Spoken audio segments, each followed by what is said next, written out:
À 28 ans, la vie sourit à Jonathan Dupuis. Mais en ce jour du 7 juin 2003, ses rêves sont ternis. Lui et son épouse sont confrontés à la triste vérité. J'avais demandé un wake-up call le matin à 6h30 que j'ai pris, puis je me suis réveillé à 9h30, sans savoir où j'étais. D'ailleurs, quand je m'étais levé, j'avais remarqué que mes 3 oreillers étaient pleines de sang, puis ça non plus, c'est pas grave. J'ai la langue 2 pouces d'épais, 2 pouces, ouais, 1,5 pouce, mettons. C'est pas grave non plus. Il n'y avait pas aucune assimilation de l'information, si on veut. Quand il m'a téléphoné, tout de suite dans sa voix, j'ai vu que Jonathan, c'était pas Jonathan ce matin-là. Il retenait rien du tout.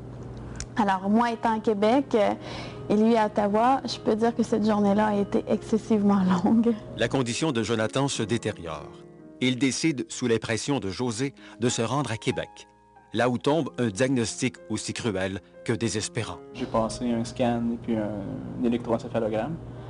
Puis ce qui a juste confirmé là, je dirais la crainte que tout le monde avait, c'était une tumeur. Tu as 28 ans, tu te fais dire profite de la vie pendant que tu l'as. Attends là. Malgré l'épreuve terrible que doit affronter le jeune couple, Jonathan ne s'annonce pas pour autant vaincu. J'ai entendu parler de Dr Fortin pendant que je faisais mes démarches pour une deuxième opinion. Et puis là, on avait l'impression avec David qu'il y avait une lumière en quelque part, puis qu'on pouvait espérer de la vie encore. Jonathan avait souffert de crises convulsives qui ont révélé la présence d'une lésion. La question était de savoir est-ce que oui ou non on procède à la résection de cette lésion-là ou est-ce que plutôt on ne procède pas à une période d'observation. Ça fait quand même une bonne masse. Là. On parlait de 10 cm par 7 par 3 de profond. Ces lésions-là sont importantes en superficie. Plus ils ont un potentiel de croissance, plus le patient peut être affecté. On a choisi d'aller enlever cette lésion-là. La neuronavigation, une nouvelle technologie disponible au CHU, est un système qui permet aux chirurgiens de savoir avec précision et en 3 dimensions où il en est dans le cerveau du patient. C'est un appareil qui a une précision de quelques millimètres. Alors, on travaille dans des normes qui sont extrêmement précises, chose qu'on ne pouvait pas faire avant d'avoir ce type de système-là. Veux pas, tu relates un peu, ta vie passe devant toi, je te dirais.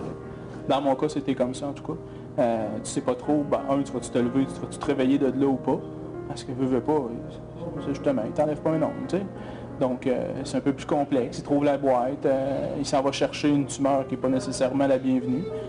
Dr Fortin était très honnête avec nous, nous a parlé un peu de tout ce qui pouvait arriver.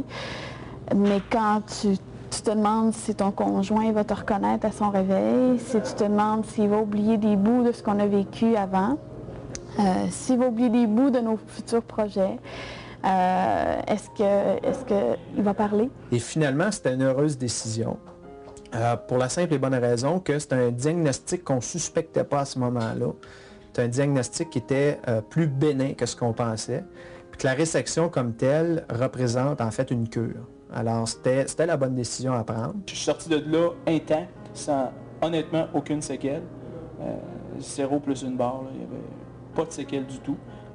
On a pu se présenter devant Jonathan puis dire, ben regarde là, finalement, le suspense est terminé, les nouvelles sont excellentes parce que, selon la littérature qu'on a sur ce type de lésion-là, t'es guéri. Puis là, aujourd'hui, on apprend la bonne nouvelle, alors oui, ça va vraiment être génial et puis on s'en promet. Oui.